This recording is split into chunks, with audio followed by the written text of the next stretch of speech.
Nous sommes mardi. Madame, Monsieur, bonsoir et merci de nous rejoindre pour cette nouvelle émission de Décryptage 360. Bienvenue à toutes et à tous.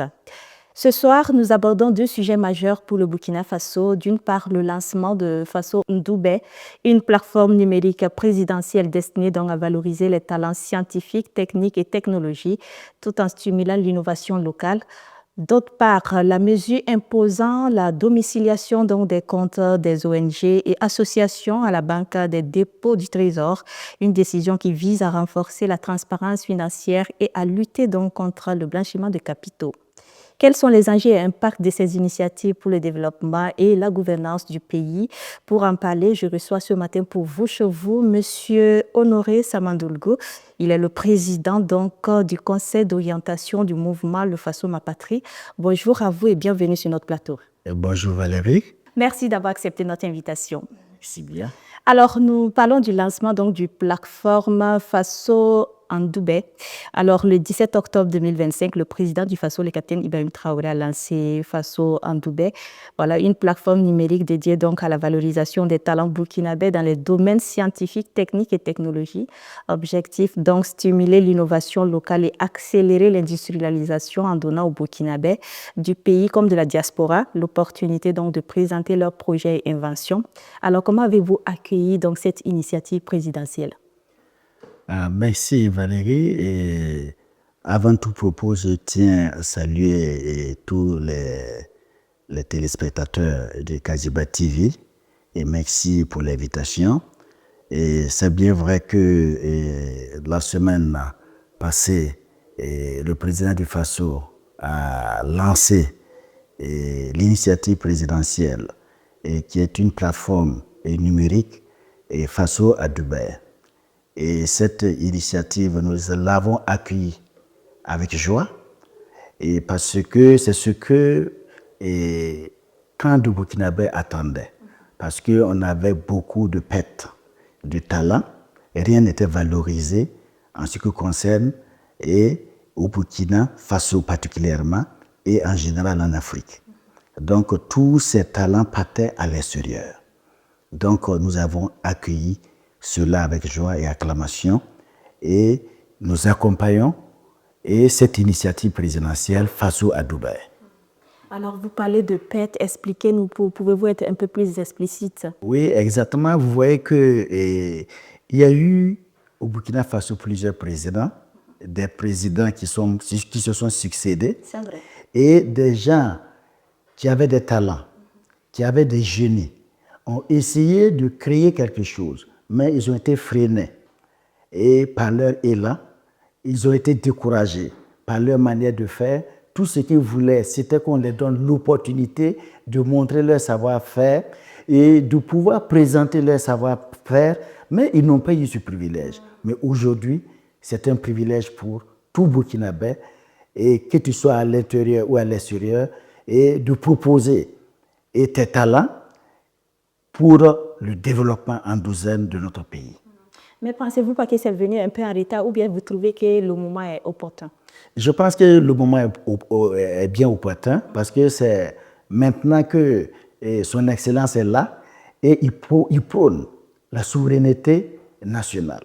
Donc, cela va nous permettre d'être souverains en ce qui concerne sur le plan économique, même dans le cadre industriel.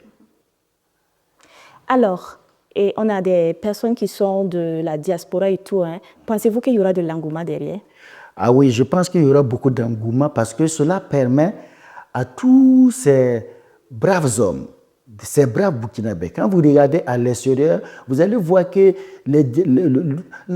la diaspora est en train de faire de grands travaux dans les autres pays. Donc, quand vous regardez les initiatives qu'ils sont en train de mener dans les autres pays pour apporter leur pierre de construction, et cela, c'est dans les autres pays. C'est pour la faveur des autres pays.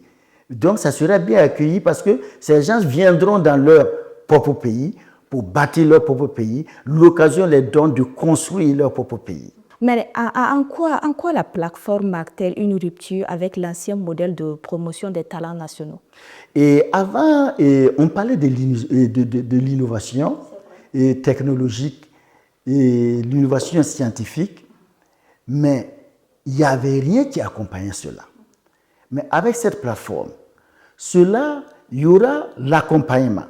L'accompagnement dans la visibilité, l'accompagnement même sur le plan technique, l'accompagnement pour que la personne puisse promouvoir ce qu'il détient à son niveau. Donc, si vous regardez au Burkina Faso,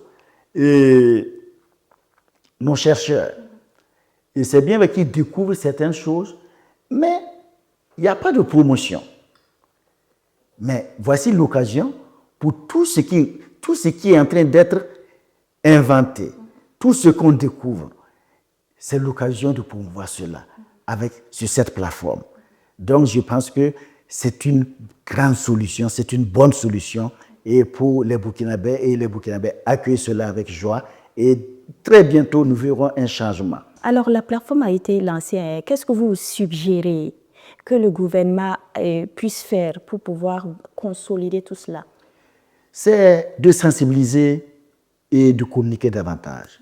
Parce que la plateforme est lancée, mais c'est sûr que beaucoup n'ont pas eu l'information. Et les talents, ça ne se limite pas seulement à Ouagadougou dans les villes, il y a aussi dans les villages. Donc, il faut qu'on puisse faire la promotion de cette plateforme, on puisse communiquer, on puisse sensibiliser, on puisse ouvrir de sorte que tous ceux qui veulent venir viennent librement pour qu'on leur montre comment s'exprimer sur cette plateforme. Et ça sera l'occasion pour eux aussi facilement et de l'adopter. Et sans ça, sans une sensibilisation, sans une communication active, ça va être difficile que les gens puissent comprendre exactement et l'intérêt que cette plateforme peut apporter en ce qui les concerne. Alors, comment cette plateforme peut-elle devenir un levier pour stimuler l'innovation locale et réduire surtout la dépendance du Burkina Faso aux technologies étrangères? Aujourd'hui, je prends un exemple. Si vous prenez son Excellence le capitaine Ibrahim Traoré, vous allez vous rendre compte que là où il y a des initiatives privées d'industrialisation, lui-même se déplace pour aller encourager. Ça veut dire qu'il porte cela à cœur. Et aujourd'hui, nous savons bien que nous ne pouvons pas nous développer sans l'industrialisation. Donc, je peux dire qu'avec cette plateforme, ça va permettre d'aller plus rapidement dans l'industrialisation parce qu'avec des machines que nous aurons créées, Man et Burkina, et tout fait à partir de nous-mêmes. Et cela va nous donner réellement notre souveraineté, notre dignité. Alors, nous constatons que le président met l'accent plus sur l'industrialisation. Alors, est-ce que vous accompagnez cette vision? Nous accompagnons, nous de la société civile, et là où le président part pour lancer une industrie, vous allez nous voir en train de travailler pour pouvoir communiquer davantage, pour partager dans les réseaux sociaux. Donc, c'est vraiment la bienvenue. Imaginez-vous le Burkina Faso, en l'espace de 2 ans, et il n'y a que des industries que nous sommes en train d'ouvrir.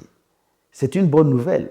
Ça va donner du travail aux jeunes. Sans l'industrialisation, nous ne pourrons pas décoller. Donc, nous sommes vraiment très fiers.